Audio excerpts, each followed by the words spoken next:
Materi kuliah pengantar penyuluh sosial by Kombatan CPNS bersama saya, Guru Kekasu.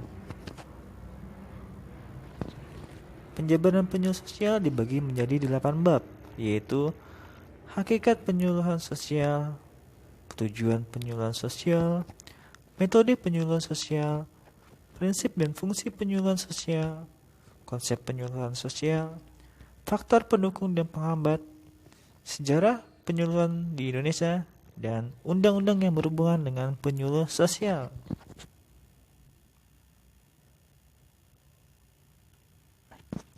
Di bab pertama, kita akan belajar tentang hakikat penyuluhan sosial. Penyuluhan sosial berasal dari kata penyuluhan.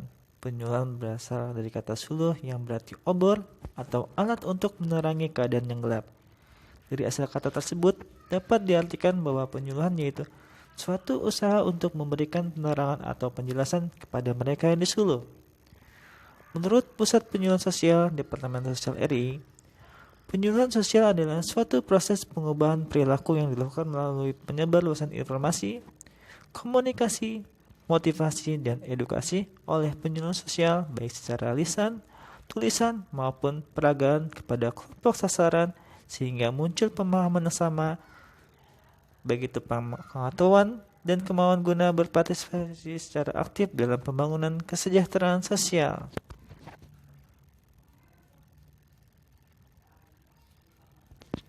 Istilah penyuluh di berbagai negara. Konotasi istilah penyuluhan sebagai penerangan dipengaruhi oleh istilah bahasa Belanda yaitu voorlichting. Voor berarti depan dan lichting berarti lampu atau suluh. Dari sini lahir istilah penyuluhan, dan pada zaman penjajahan Belanda, penyuluhan pertanian disebut landbouwvoorlichting. Di berbagai negara, terdapat beragam pengertian penyuluhan, yaitu Aufklärung di Jerman, Förderung di Austria, Capacitation di Spanyol, dan Vulgarisation di Prancis.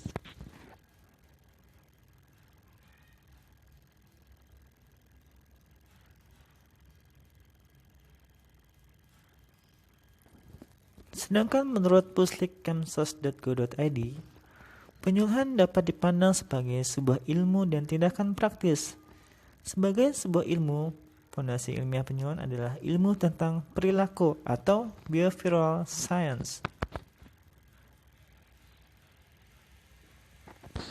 Sedangkan dasar penyuluhan sosial itu ada dua, yaitu sebagai subjek dan objek.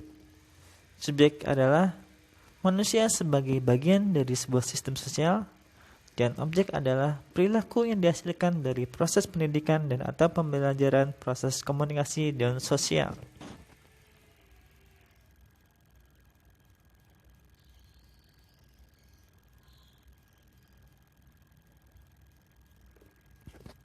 Bab 2. Tujuan penyuluhan sosial. Tujuan penyuluhan tidak lain adalah hidup dan kehidupan manusia yang berkualitas dan bermartabat menurut Amanah tahun 2007. Menurut Permensos 10 tahun 2014, penyuluhan sosial adalah sebuah proses pengubahan perilaku yang dilakukan melalui penyebarluasan informasi, komunikasi, motivasi, dan edukasi oleh penyuluh sosial, baik secara lisan, tulisan, maupun peragaan kepada kelompok sasaran, sehingga muncul pemahaman yang sama, pengetahuan, dan kemauan guna partisipasi secara aktif dalam pembangunan kesejahteraan sosial.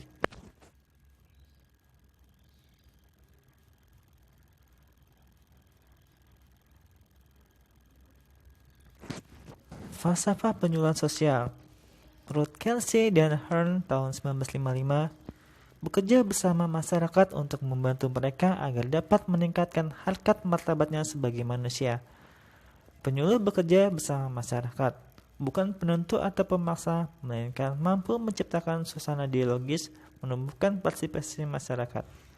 Penyuluh tidak menciptakan ketergantungan, tetapi mendorong terciptanya kreativitas dan kemandirian masyarakat. Penyuluh meningkatkan harkat dan martabat.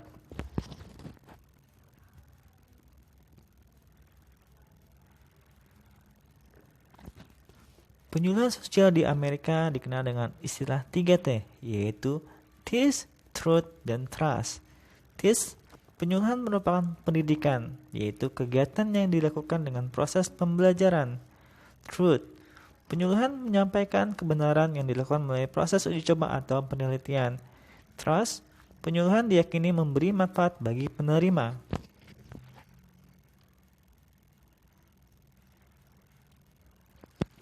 Penyuluhan sosial di Indonesia. Di Indonesia, penyuluhan merupakan proses pembelajaran. Falsafah Pendidikan Ki Hajar Dewantara mengajarkan ing ngarsa sungtolodo ing mandia bangun kaso tuturi handayani. Di depan memberi contoh, di tengah membimbing, di belakang mendorong. Ada juga Pancasila, Bhinneka Tunggal Ika, regulatif centralistic, learning by doing, dan seeing is believing. Bab 3. Metode penyuluhan sosial. Ada beberapa metode yang dikuasai dan digunakan dalam penyuluhan sosial, yaitu ceramah, diskusi, pentas seni budaya, simulasi, brosur, kunjungan, pameran, perlombaan, wisata, dan media sosial. Prinsip dan fungsi penyuluhan sosial. Prinsip penyuluhan menurut Dahama dan Bhatnagar tahun 1980 yaitu minat dan kebutuhan, organisasi masyarakat bawah target, keragaman budaya, perubahan budaya, kerjasama dan partisipasi, demokrasi, belajar sambil bekerja, penggunaan metode yang sesuai, kepemimpinan, spesialis yang terlatih, segenap keluarga penyuluhan, dan kepuasan.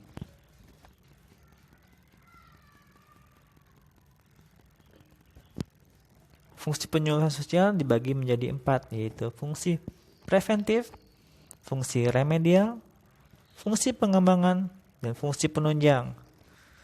Fungsi preventif artinya penyuluhan sosial ditujukan untuk meniadakan timbulnya problema sosial yang baru. Fungsi remedial artinya penyuluhan sosial ditujukan untuk menanggulangi problema sosial yang telah timbul. Fungsi pengembangan artinya penyuluhan sosial ditujukan untuk usaha pengembangan masyarakat.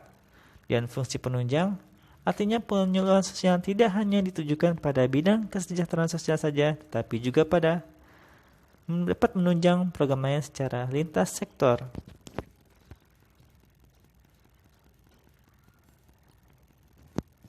Bab 5. Konsep penyuluhan sosial. Konsepnya berupa penyuluhan sebagai proses perubahan perilaku, sebagai proses belajar, sebagai proses perubahan sosial, sebagai proses rekayasa sosial, sebagai proses pemasaran sosial, sebagai proses pemberdayaan masyarakat, sebagai proses penguatan kapasitas, dan sebagai proses komunikasi pembangunan.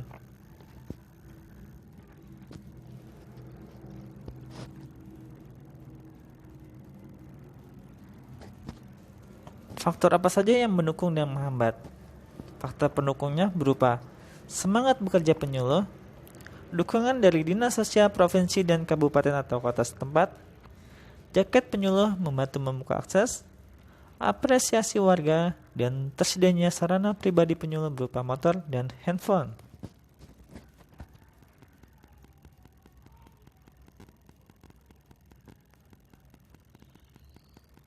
Sedangkan faktor penghambatnya adalah legalitas. Belum ada surat keterangan atau surat tugas, dana operasional, belum diperkenalkan ke pihak terkait, pendidikan relawan penyuluh, dan jenis pekerjaan.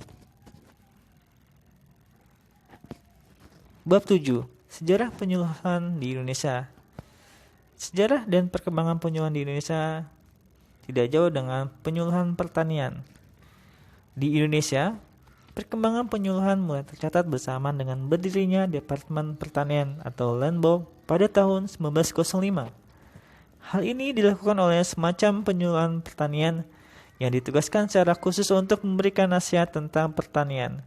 Kegiatan penyuluhan meningkat sejalan dengan didirikannya Landbou School tahun 1908 yang lulusannya dibantukan pada nasihat pertanian. Pada tahun 1993, kegiatan penyuluhan yang berorientasi hanya pada peningkatan produksi saja, filsafat yang selama ini diketahui hanya sekedar meningkatkan produksi perlu dikaji kembali. Selain itu, kelembagaan institusi yang dibangun dengan orientasi peningkatan produksi di sektor pertanian, termasuk sektor tanaman pangan, perkebunan, perikanan dan peternakan juga perlu ditinjau kembali. Undang-undang yang berhubungan dengan penyuluh sosial ada Permensos tahun 10 tahun 2014, Permensos nomor 29 tahun 2007, Peraturan Menteri Sosial Republik Indonesia nomor 8 tahun 2018, dan Permen-Pan RB nomor /06/4/4/2008.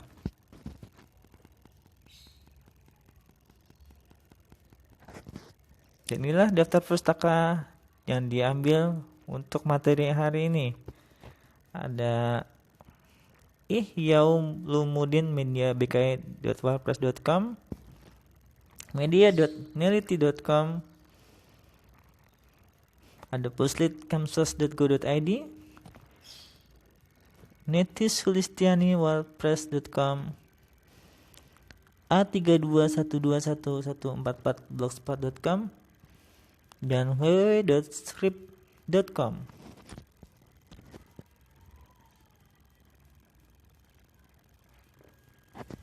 Pagi hari minum susu beruang, malamnya minum susu dan kau.